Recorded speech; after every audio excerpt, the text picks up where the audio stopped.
Hey everyone, it's been a long while. It's been a while since I was on YouTube, since I made a sit down video like this, and I am glad to be back on YouTube, finally. If you are new here, thank you for joining, and if you are an old subscriber, thanks for sticking around.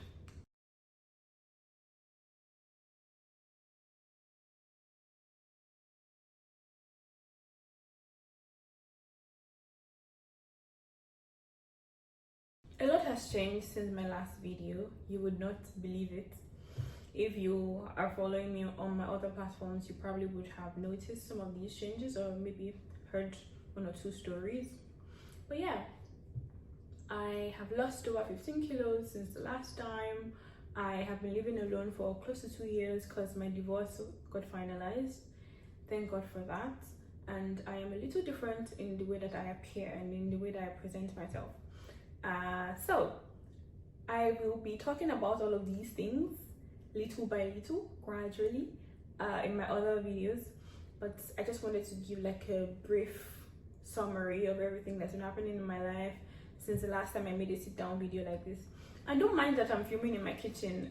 This is the place with the best light in the whole of my apartment, so bear with me until I figure out lighting and all of that. One of the biggest shifts you probably have noticed is the way that I appear now compared to what I used to be.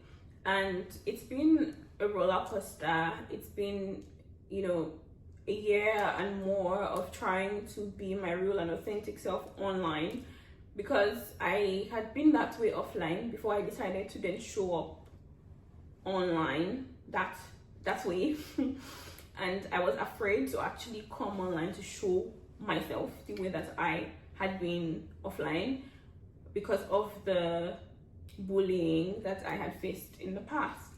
And I think that that is justified, that fear and that caution, because when you have been bullied online the way that I have been, you think twice before bringing things to the internet. But then it felt like these people were gagging me. They were trying to take away my voice and take away my authenticity. Damn it, I stumble on that word a lot.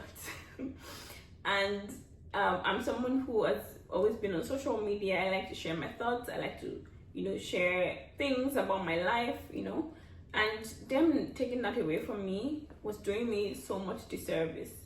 And I thought that, okay, what would happen if I decided to show up online the same way that I've been offline? And when I did, there were a lot of talks, and there still are talks. Many of them are behind my back, and I prefer it to stay that way, because really a lot of these people don't even know me, so they don't even have the courage to come to me to talk to me about it. In fact, they don't have the access. So I prefer to stay that way, with your little friendship groups. Talk about it if you want to, but as long as I am not harming anybody and you are not harming me, I think we're good. Right now I am in a place of questioning, and I am not abandoning. I am just pausing. I'm taking a step back to take a look from the outside, and I think that everyone deserves that chance to do things like this, because when it comes to religion, I have been through a lot. A lot of people know my story because I am an open book, and a lot of people have followed me for a long time, so they know these things. When it comes to religion, a lot has happened. I've been through so many phases and so many changes, and I think that people should be allowed to explore, and people should be allowed to question, and people should be allowed to take a step back if they want.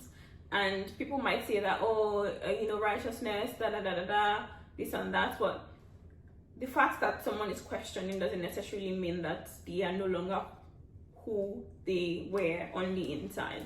So the fact that they are, changing their appearance on the outside doesn't mean that they have now become a totally different person.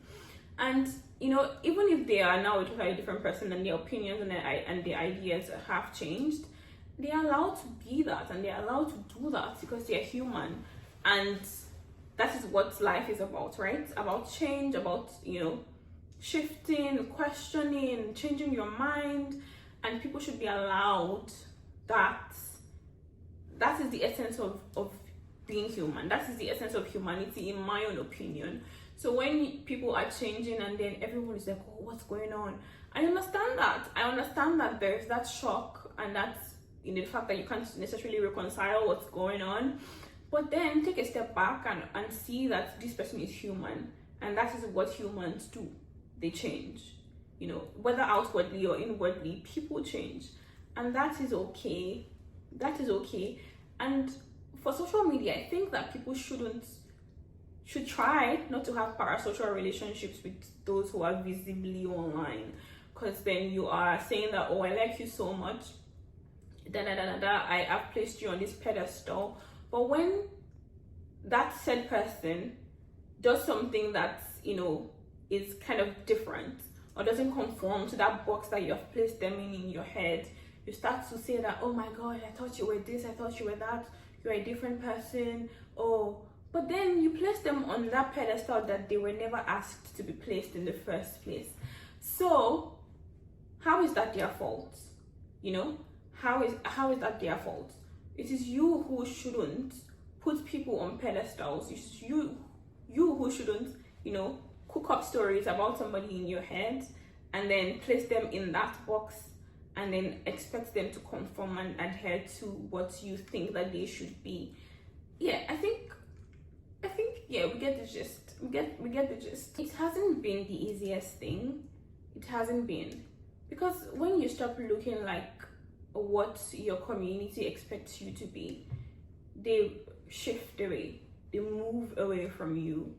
You can see it in the people that stop reaching out or the people that stop engaging with you. And to be honest, I don't blame anybody, because people can decide to be whatever it is they want to be. People get influenced easily and maybe they don't want to associate themselves with a certain thing so that they don't get influenced. I understand that totally.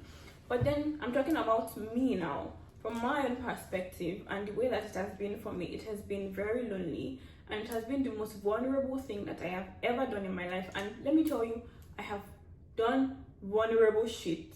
I have gotten a divorce, for God's sake, a divorce that was very public and very loud, and it's something that is still part of my story, and also that's one of the most vulnerable things I've ever done.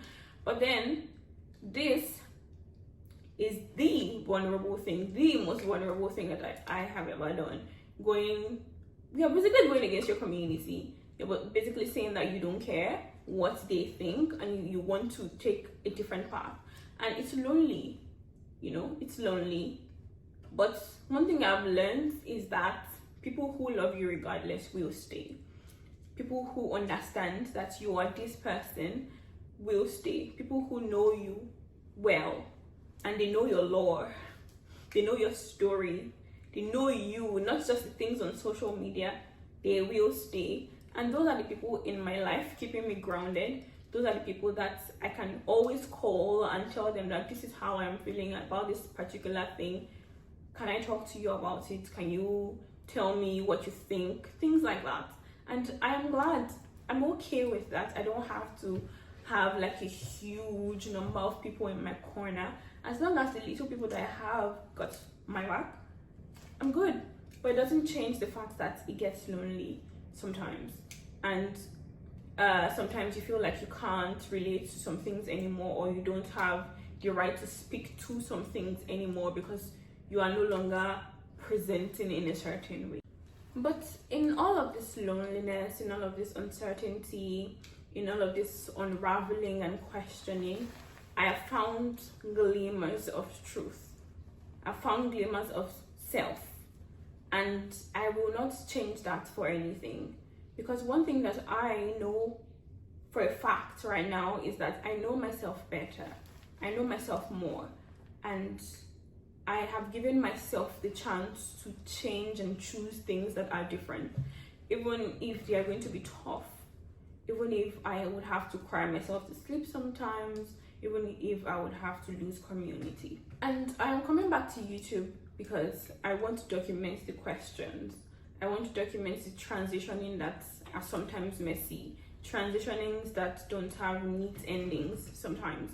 And this is who I am. This is what my life has been. My life is quite chaotic, and I am a chaotic person, and I love it because it gives my life color. And it doesn't mean that I don't have moments of stillness. I do. I have those moments a lot of times, in fact. But generally, my life has been very chaotic, and I would not change that for anything, because, like I said, it gives it color and it makes me who I am. So I do not regret any decisions that I have made. I've only learned from a lot of these decisions, good or bad, nasty or beautiful. I have learned from every single experience, and I am so happy to have this platform to be able to share it with you people, because a lot of people reach out and they say that, oh, they can relate to this, they can relate to that. And that is why I talk about these things, so people can feel less alone in their experience. And when I see things that I can relate to as well, when I'm going through stuff, it makes me happy that I am not alone in my own experience. And that's why I try as much as I can to share as authentically as I can. And yeah, this is what it is about, really. This is what it is about. So if you are here for the long haul, for the messy and deeply human part of my journey, you're welcome. You're welcome, and join me in my messy, chaotic life.